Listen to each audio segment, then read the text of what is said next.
Welcome back. Now, South Africa is facing a looming education crisis. That's a warning from Paul Esterhuizen, the CEO of School-days. He says there is a critical shortage of teachers and school principals and overcrowding in public school classrooms. The crisis looks set to worsen in the years ahead if it's not addressed. For more on this, let's speak to Paul himself. He is, as you heard, the CEO of School-days. It's a program that empowers parents to support education in South Africa. Mr. Esterhuizen, thank you very much for your time here on eNCA. I remember speaking to someone from, I think it was Equal Education, just a few weeks ago or so, who were speaking about an influx of teachers right now who would be, not necessarily resigning, but because they've reached that age, they would be leaving their jobs, and there's not enough younger teachers to take over. Is this the case? Is this what you're also seeing?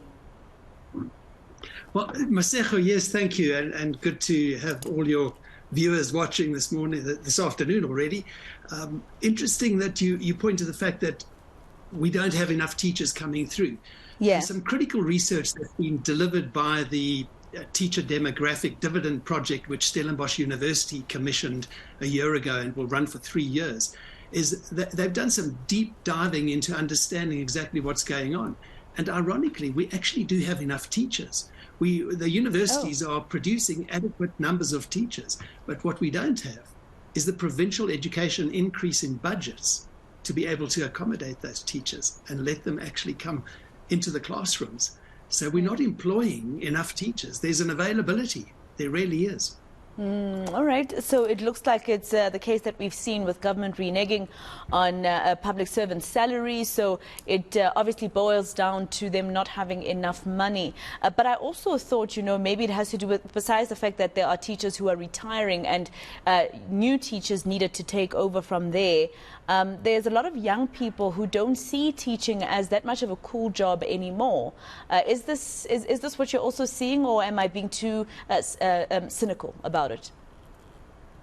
Well, there's room for adequate cynicism in that, in the caliber of those who want to teach and those who end up teaching, and the remuneration and the career path that's mapped out for those who want to be teachers.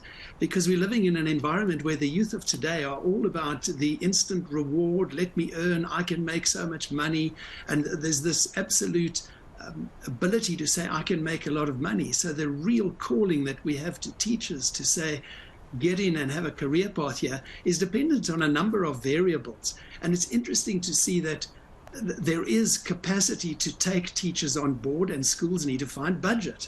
So part of this reasoning is, and we're living in a time where there's so much that we continually focus on, which apparently is negative, but there's positive that can come out of this. And the positive for me is about the collective of a community. So enhancing a community that says we care about our schools. We're all living in close proximity to schools, whether we're young, old, retired.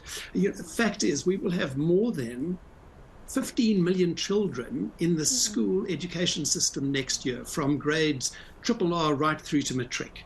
The Department of Basic Education is encouraging learners to go through to matric. So we need teachers and we need to fill them. But then my call is to say, how do you find the wherewithal for everyone in a community to say that they will get behind a school, their local school, their old school, their current school, and say, we can passively support you?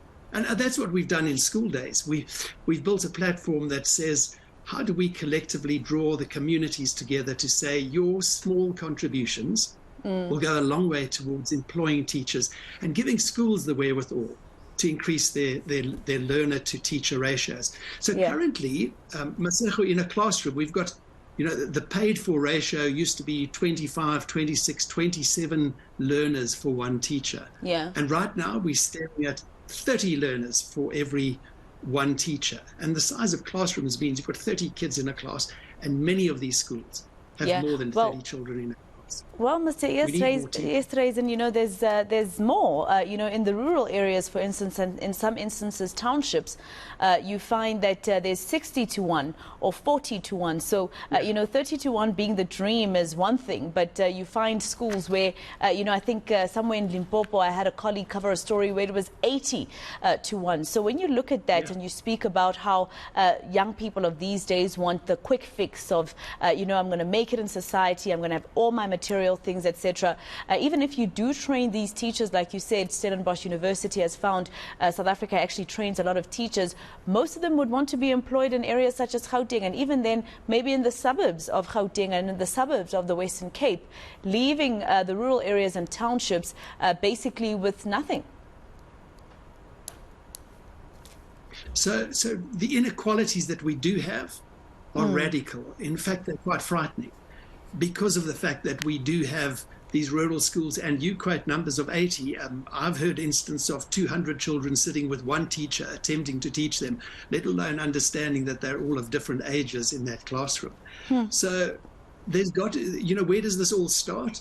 It starts by saying we need to reach the entire populace of 26,000 schools, but we need to equip teachers with the wherewithal to say, how do we distribute the numbers and widen the reach? And then, yes, there's a huge call on being able to fund those schools with the resource capability, one, but also the infrastructure. They need classrooms, they need security, they need fencing, they need books, they need the wherewithal of technology to be able to come into that. And it's good to hear that we're putting this front of mind. Musi Maimani recently, I saw, was somewhere involved around saying education, number one, capital E, everything starts with that. And our education has got to take us where we're going. So it's urgent. It's a manageable crisis. And I say it again, the energy of communities as a collective, where we have to start. So parents, do something about it.